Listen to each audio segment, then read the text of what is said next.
with all of this foundation laid, I want to just talk today pretty much about a warning. Okay, I'm going to conclude with a warning to every listener and person who's a part of Foothills Christian Church. And that is because even when we are focused on doing these things and being these kind of people to produce this kind of fruit, drawing closer to Jesus, my church is on mission, these are my priorities, we are winning the hearts and minds of people. That's what's happening. We're growing the kingdom of God because their eternal home is just as important as the earthly home.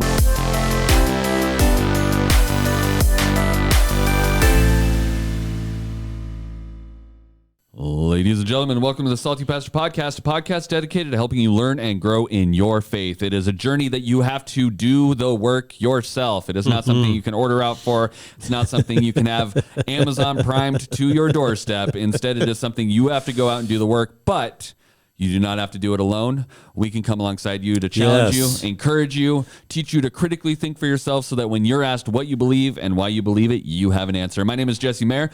I will be your host, but we cannot do the Salty Pastor Podcast without the Salty Pastor himself, Dr. Douglas Peake. So good to be with you, everyone. I've just been really excited about how interesting and influential, I guess you might say, the impact that this series has had on so many different people. Your comments, your input, your feedback has been phenomenal. I really appreciate it, and I'm glad that we're able to dig into this.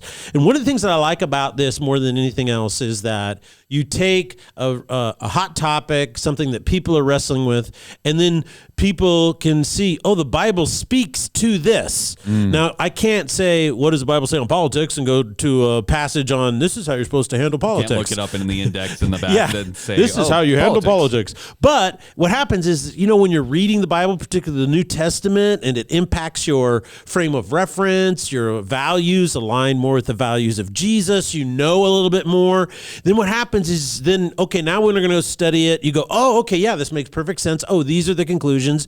And what you're doing is you're training yourself to think critically and make conclusions based on what I would call spiritual criteria. Spiritual criteria means there's absolute truth. There is a component of logic, reason. There is all of these things, right, that make it spiritual, which is powerful. So anyway, that's what I'm loving about this series. I agree. I think everyone is really enjoying it. I mean, watching the discussion question groups that those have been awesome right after the service. Those people are really engaging with these questions and the topics that we're talking about. And I mean, honestly, as the producer, I'm like, we got to cut it off at 15 minutes because we got another stream to start, and they just want to keep talking about it, which is a good thing. It's hard for me to tell people to stop talking when they're discussing such deep and important topics. So I'm excited, and I've really been enjoying it as well. We are in the last week of this series, though, and I think there's going to be people that are sad to see it go, but I want to know, how are we wrapping this up, Pastor? You've talked to the church, you've talked to the individual, we did a little Bible study on Tuesday. What's the grand finale for this series that we've been going through? Well, I want everybody to leave and remember just the basic biblical core values. The best way to navigate any situation in your life, whether it be political or otherwise, is to start with those core values. That's upstream thinking, right? Yes. And it impacts your downstream. So the more you focus on your values, that upstream stuff that's aligned with Christ, you're going to find yourself making so many better decisions in life than you could ever imagine. And so many of your problems start to go away. And what are the core values? Jesus Christ is the Lord and King of his church. He started it. It belongs to him. He empowers it. It's grown to the largest community of people in the world has ever known. It's the most influential community that the world has ever known. You cannot extrapolate out the kingdom of God here on earth, started by Jesus Christ, from world history. You just cannot do it. And over the last 2,000 years, its influence is unmistakable and its size is unmistakable. Therefore, politicians, kings, rulers, dictators, and anybody else, every charlatan you can imagine, wants to use it for political or personal circumstances or purposes. Never forget this. Never forget people want to use it for their own design. Whenever anybody says Jesus would vote this way, or Jesus is telling you to do this or to buy that thing or to think that way, you should be skeptical.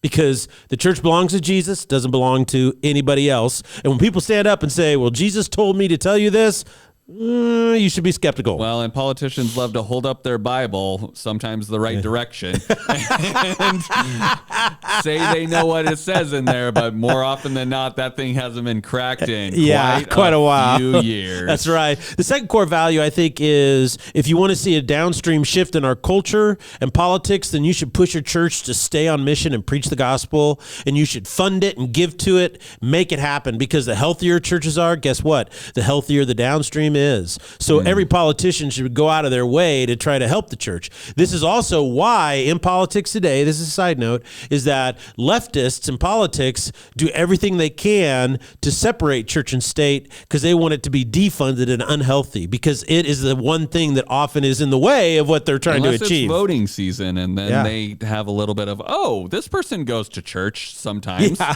just to pick up those evangelical votes. They got to make sure. But then as soon as they get in office, they want to make sure that there's a very clear distinction between this. Oh, we don't this. listen. Yeah. So, and that's really kind of sad. Third, your primary goal in life should be to grow to maturity of faith in Jesus Christ. You want to be really influential as a politician, if you're a politician, if you want to be a really influential doctor, a lawyer, if you want to be an influential anything, coach, teacher, plumber, electrician, whatever it might be, then the best thing to do is grow to faith, maturity of faith in Jesus Christ.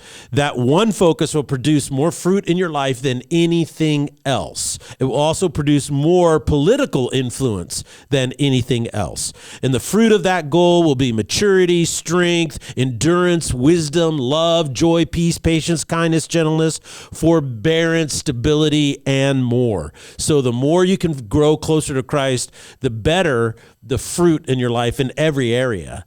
Number 4, the best way to have a powerful political impact is to keep your focus on heavenly outcomes, right? And heavenly things. Constantly think upstream about your clarifying values. And that's really important, because just think about this. If a person runs for political office for the purpose of personal gain or power, you don't really want to vote for that person, do you? But isn't that an altruism? When you go see a doctor, do you want to go see a doctor who's only a doctor because he or she wants to make more money? Do you want to go see a lawyer who says the only reason I'm a lawyer is so that I can get rich? That's not really a solid benefit to their mindset. They don't care about you. They care about how much can you pay them. Yeah, and it's the same way in politics. So that's kind of an altruism across the board for you. So, and we see this, as the foundation of how to be politically active. And so with all of this foundation laid, I want to just talk today pretty much about a warning. Okay, I'm going to conclude with a warning to every listener and person who's a part of Foothills Christian Church. And that is because even when we are focused on doing these things and being these kind of people to produce this kind of fruit, drawing closer to Jesus, my church is on mission, these are my priorities, we are winning the hearts and minds of people. That's what's happening. We're growing the kingdom of God because their eternal home is just as important as the earthly home, right? Even though we're doing all of that, we must be aware that there are enemies of the gospel. There are people out there who want to destroy your faith. They want to destroy your freedom to pursue your faith, and they will stop at absolutely nothing to achieve that goal. It has happened in the last 100 years. It happened in Soviet Russia. It happened in Eastern Bloc countries. It's happened in China. It's happened in Indonesia, Vietnam, North Korea. It's happened in a lot of Islamic nations today. It is very prevalent, and there's a group of people, I'm not going to say a big group of people, pretty small, and I'm not going to say, they tend to be very progressive leftist oriented in their thinking, and what's happening is that, but these people are enemies of the gospel, and they want to stop Christianity from having any influence in our society. So I want to kind of end today's podcast and series, or do today's podcast to end this series, let me say that properly, with that type of warning. So, I think this warning is really important because I actually just this last weekend went to homecoming, and at my university that I graduated from, I was part of student government, super involved, but it's the first time I've been on a university campus that I attended since I started doing this podcast with you, since I started really thinking about things in a different way. And I have to be honest with you, it was a very different experience than what I think I would have done had I not been doing this podcast for the Have I last 3 ruined years. you? A little bit. I mean, you've taught me to think critically. And so one of the stories I heard while I was on campus, and I had seen in my Facebook feed, was that one of the professors has actually been removed from teaching. He's under investigation because he refused to use the plural nouns that students had requested him to use. So he was fine with calling, if it was a guy that presented as a guy, he would call him, he, her, or her, or right, or she. See how confusing it gets? Or vice versa.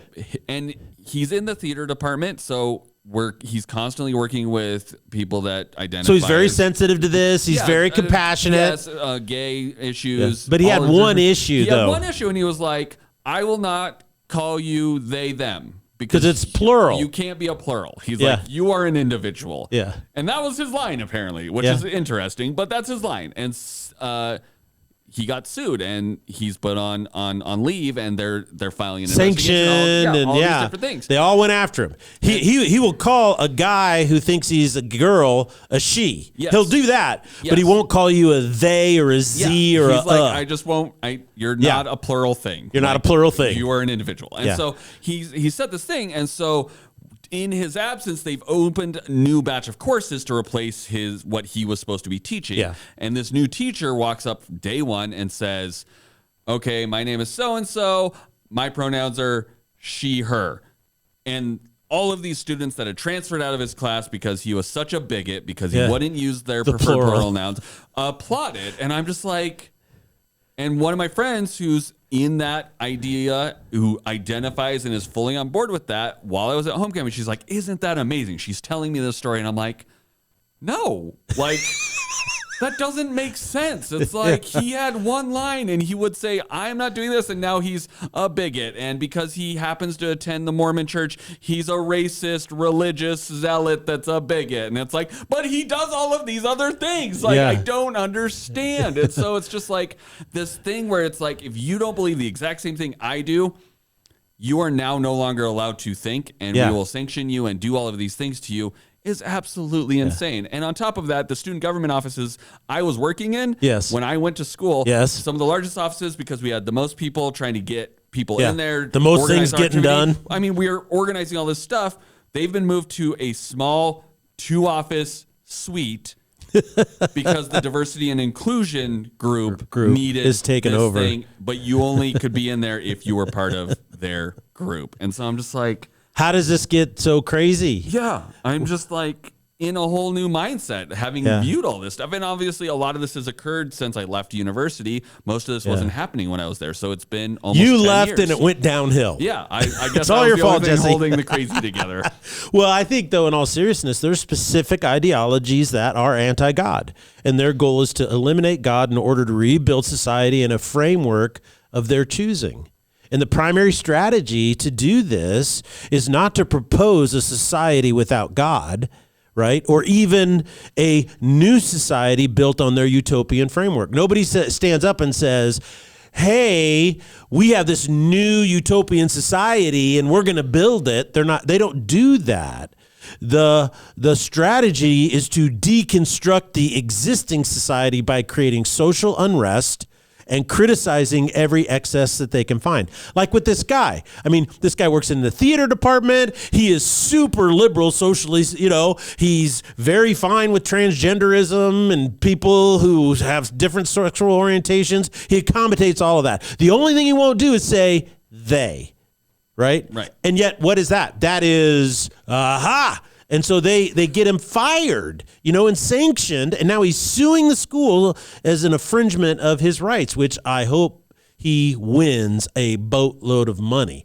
Because this ideology is deconstructionism on display for everybody else, Well, and everybody's in that same vein is everybody's for free speech as long as it's their version. So then you see these news articles that they're raising hell over because he's suing based on the idea of I have free speech and can do these things. And they're like, well, free speech shouldn't apply in this situation. And it's like, but when there's riots in towns and all these other things, it is free speech, and then there's violence. Like that's like the world. The incongruence is crazy. And, it's interesting is that you use this approach of deconstructionism because it's easy to do. There's no such thing as a utopian society or perfect human beings, right? So to pick out a flaw and then use that to destroy people is crazy without ever having to defend or articulate their own alternative of what they want, which is tyrannical and oppressive, by the way. They just tear down the existing society.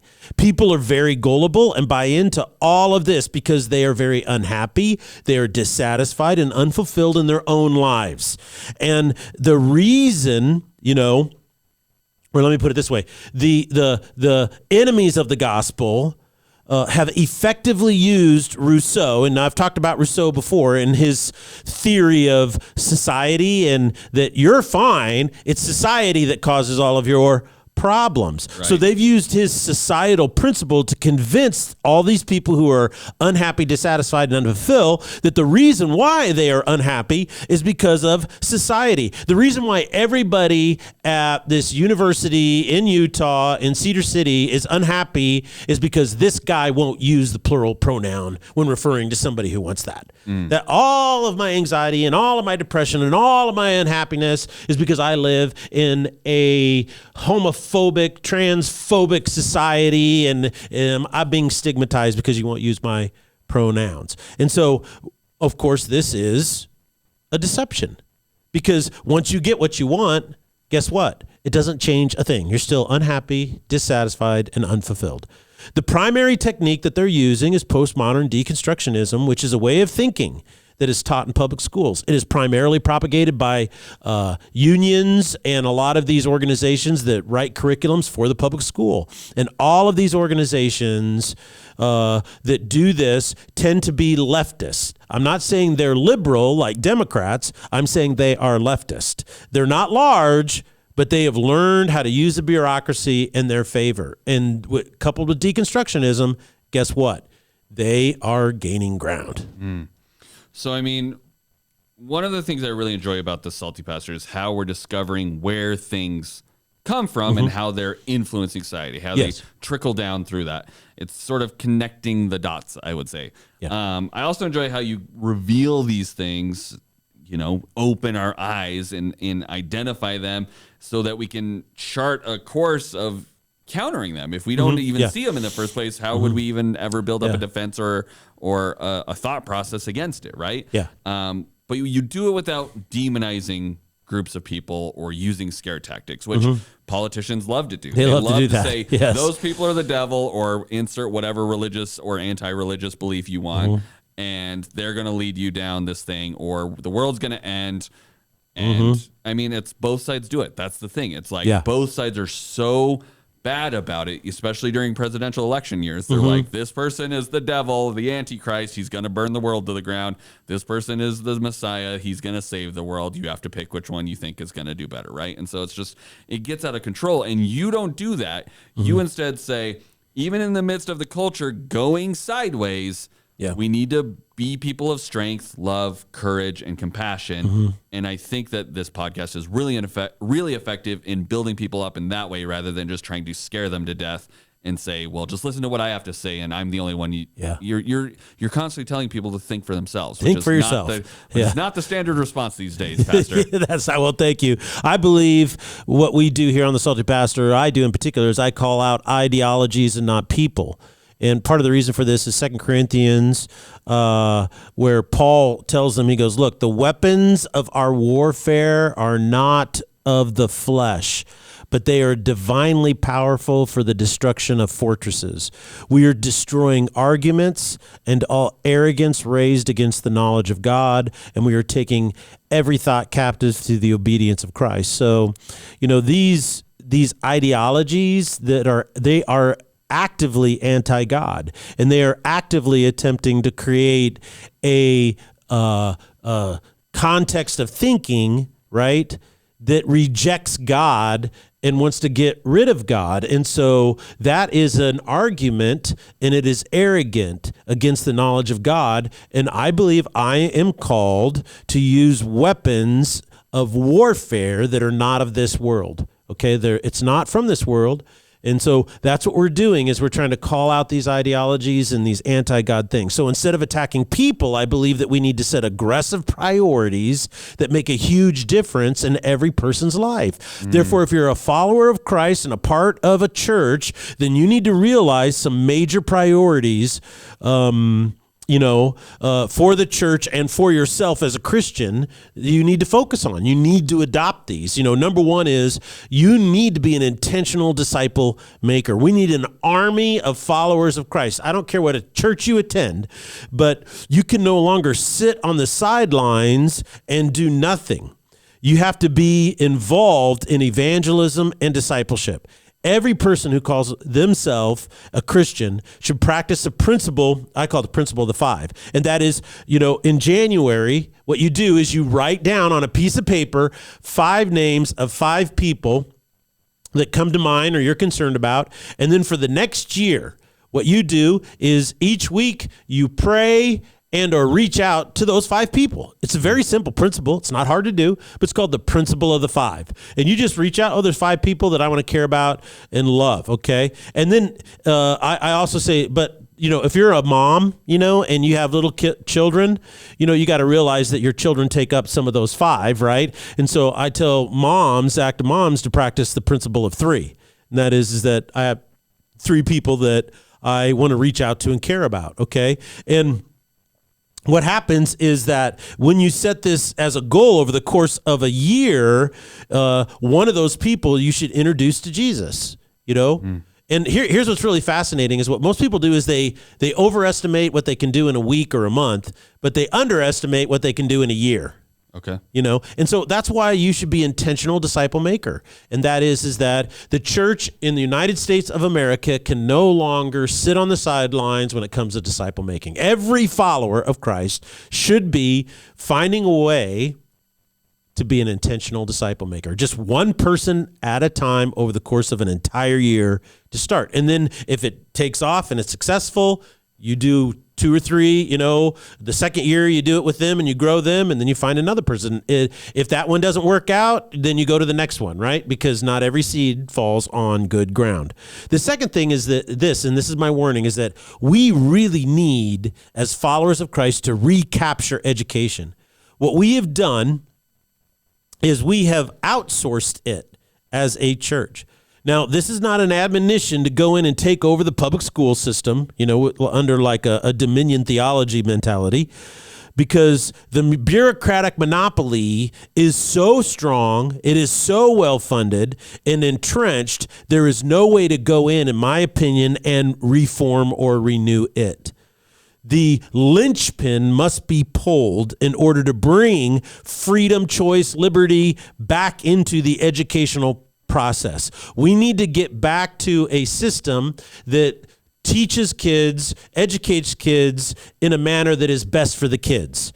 Right now, every single entity in charge of our public educational system does not have children as its primary focus. For instance, the teachers' unions. Here in the state of Idaho, it is the affiliate for the National Education Association. They are the ones who will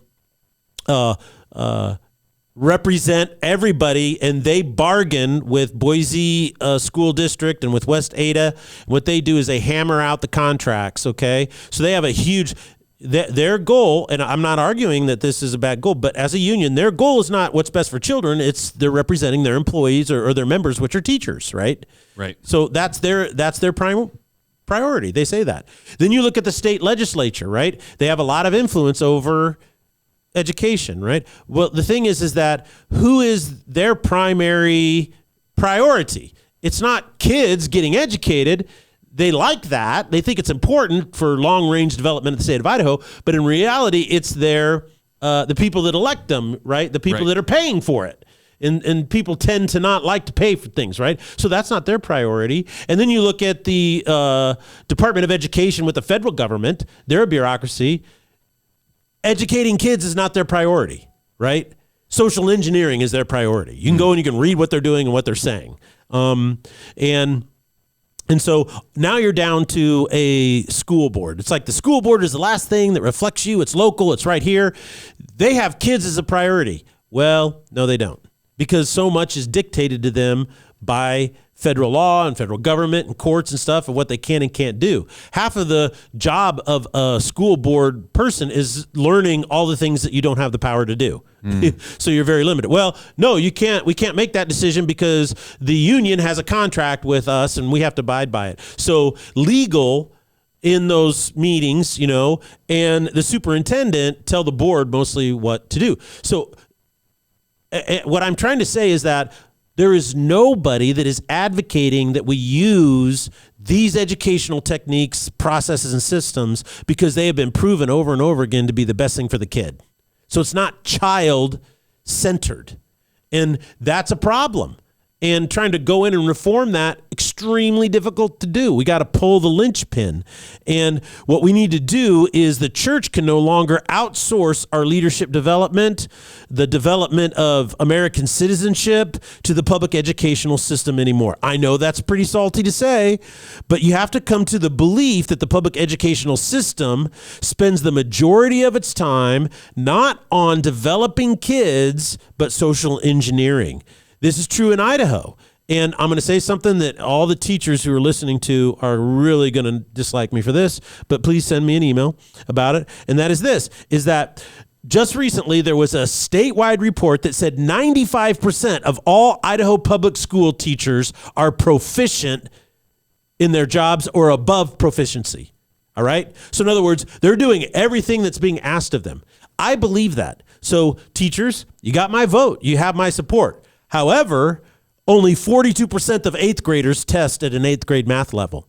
Only 48% of 8th graders read at an 8th grade level. So that is a massive discrepancy, okay? And that discrepancy means, how can you say that 95% of your teachers are proficient at their job and yet only 40-some% of students pass any muster? Okay, that tells me that it's the bureaucracy. It's these groups that are telling teachers what to do. Teachers aren't able to teach. And so how do we reform that? I think we have to pull the linchpin out. So number one is, if you're a follower of Christ, we need to be intentional at making disciples. Number two is we need to recapture education of children. We can't outsource it any longer. Number three is that we need to present a clear lifestyle choice. Followers of Jesus need to live differently. We need to be more healed, more healthy, more happy, more joyful. We have to have stronger convictions, a clearer sense of mission and purpose in life. That's winsomeness. We don't win the culture by looking like the culture. Okay, so we need to do, these are three things that we can do right now that'll make a massive difference. Well, talk to me about, so we have these 3 points. I want to talk a little bit about, this is again of, the church should be doing something. Yes. Idea of, we just had a Pride Festival here in Boise. Yes. There was a lot of talk about it. What should we do about that? We had a lot of input about what we should do. Yeah. But what is your stance on what we should do as a church or we should do as an individual? Well, I don't think Foothills does it right, but let me tell you a little story about Foothills that might surprise a few people who are listeners. But in the 90s, there was a tremendous fear about HIV, right? Tremendous fear about it. And what's interesting is in 1997, we hosted the first HIV conference in the Treasure Valley. Not just in church, but in the whole Treasure Valley, because everybody was scared about it. As a matter of fact, there were people telling their kids not to use the restrooms at school because HIV could be contacted through toilet seats. Of course, it turned out to be completely false, but there was so much fear about it and nobody really knew. Yeah. And so I was like, what we need to do is we need to get as much truth out there as we can. And so we hosted that. Boy, did I get hammered by a lot of other Christian churches in town because of that. And so, but in 2001, we began giving food to all of the patients who were going to the Matthew Shepard Clinic. It's a clinic that serves people who had been infected with HIV. And so most of the people that were going to the clinic were people who had gotten it through intravenous drug use. Some got it through homosexual activity, but the majority was intravenous drug use, meaning they were passing around infected needles, right? And so what happened is until it closed, our church supplied those clients with clothing, with health care, and with food when they needed it. That's what we did. Now, the Boise Pride Festival was founded in 1989, and it has had a parade in downtown Boise for the last 33 years. Now, I came to Boise 27 years ago in 1996, and in this entire time that I've been here, I've never once said a thing about it. And the reason why, the doctrine of non-coercion. You know, it's a public road. If they want to get down there and they want to do that, and they want to say we want to celebrate who we are and we want to hang out flags, we want to do that, that's their right as Americans to do that. I'm like, because of the doctrine of non-coercion, I'd be glad to have a conversation with you. I've had a lot of conversations with different people, a lot of people who associate or identify with the LGBTQ plus community have attended our church or come to our church, and they will do that because of our outreach through the Matthew Shepard Clinic and those types of things. However, this last year is the first year where they advertised a drag show for children, as well as Drag Queen Story Hour, where drag queens read children's books on gender transitioning, same-sex relationships, sexual fulfillment, even masturbation, to little kids. And when this happens, you've completely lost me. You've completely lost me.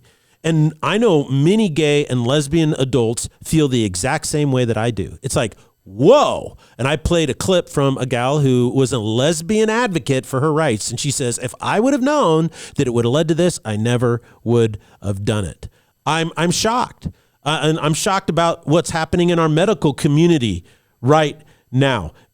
I have an article here about there's doctors here in town, and yes, I will actually call them out. It's Dr. Kelly Pennings, and she is a GP in Meridian, and then there is an endocrinologist by the name of Dr. Daniel Flynn. Maybe they're nice people, I don't know, but they wrote an op-ed in the Idaho.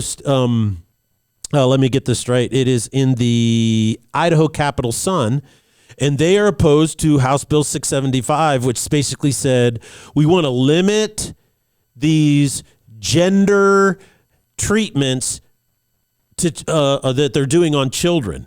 Now, once a kid turns 18, they can do whatever they want. But if they're a kid, you can't give them puberty blockers, okay?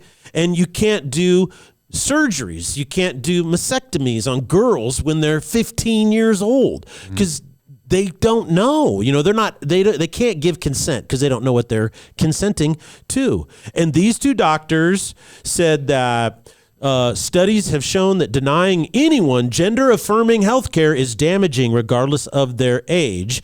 And depression and suicide rates are significantly higher among transgendered and gender-diverse youth that are denied access to gender-affirming care. That is a flat-out lie.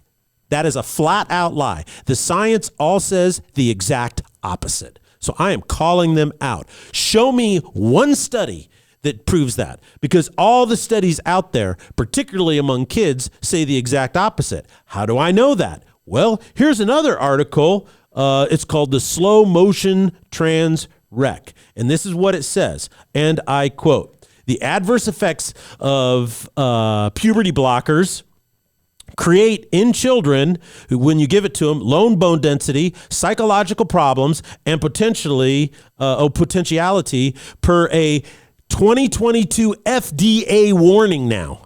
Okay, the FDA is warning that it can also cause pseudotumor cerebri, which is a condition which can cause brain swelling, headaches, nausea, double vision, and permanent loss of vision. Across the Atlantic, as of August 2022, the UK's Tavistock Centre, this is the #1 gender transitioning clinic in the world, it is going to be sued in a class action lawsuit from over 1,000 families of children who went to their clinic and were prescribed puberty blockers. Meanwhile, in Sweden, their National Board of Health and Welfare released in February of 2022 new guidelines on transgender medicine recommending that doctors do not prescribe puberty blockers. So the science says the exact opposite. And yet we have doctors here in the Treasure Valley, an endocrinologist and a general practitioner, saying that we must provide this care. I think it's important for the people in the Treasure Valley to know who they are. It is Dr. Kelly Pennings and it is Dr. Daniel Flynn. And if you're a physician and you're a doctor and you're a follower of Christ, I think it's imperative that you say, this is not science. This is not the gold standard of care that's happening here. And it's inside the medical community, right? Board certified doctors, okay? Somebody needs to speak out against this insanity. And I'm hoping that people will be courageous and strong, rational and scientific in what they are doing. So that's pretty scary stuff, but I want to call it out and I want to bring it to people's attention. We are very open and very kind and compassionate towards anything that anybody is going through. But your pain is being preempted by a small group of people, right, with ideological drives that is mutilating children. Okay. And we have to say that's enough. And me opposing that doesn't mean I'm dehumanizing you. It doesn't mean that I have any type of anger or animosity towards you. Quite the opposite. What I'm trying to do is say, stop being used, what you're dealing with as an adult, to force our society to adopt stuff that is mutilating our children. That is absolutely ridiculous. Those are some very strong thoughts, Pastor. I want to give you an opportunity as we're a little over time, but any final closing thoughts that you want to share with us as we round out this series? Well, I think the best thing to do is say, look, the secret sauce that made America America is basic Christian values of Christianity, or the basic values of Christianity. I shouldn't say that in a redundant way. The proof of this is the attempt to copy and paste the Constitution into other countries and nations. Many countries and many nations have just basically tried to copy and paste with our Constitution, and it's never, ever worked. The most recent failure is Iraq. Iraq, it didn't work, right? Right. The exact same Constitution, boom, copy, paste, doesn't work. Why is that? Well, because of Christianity. That is the secret sauce. And there are groups and ideologies that are expressly anti-God. They are anti-Christian, and they all come from the basic Marxist ideology. They come out of the Frankfurt School of Social Theory. And if you're a follower of Jesus Christ, it is important to note that these people, small group that they are, is opposed to you.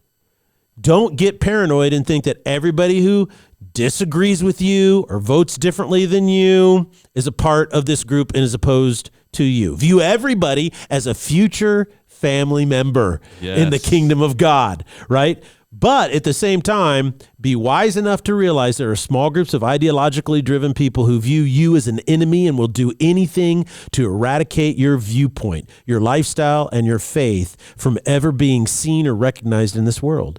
The media is not on your side. Journalism is not on your side. Public education is not on your side.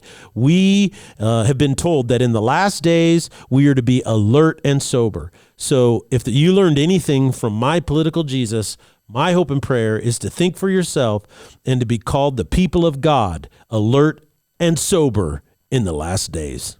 Thank you, Pastor, so much for sharing all of these amazing ideas and thoughts that we can take to our friends, to our families, and really discuss and really understand what we believe, why we believe it, and what they believe and why they believe it. I think this is going to spark so many conversations. We're heading into Thanksgiving, so some of them may not be healthy feeling at the beginning, but I think having these conversations, that's one of the things people don't talk about is religion and politics at the Thanksgiving table, but sometimes you got to have the hard conversation, right? Sometimes Pastor? you have to. So we encourage you guys to have those hard conversations, even if you're afraid, because the only way you're going to get things better and understand yourself and your friends and your family better is to have the hard conversations. So thank you guys so much for joining us, and we'll see you on Sunday as we wrap up My Political Jesus here at Foothills Christian Church. Blessings.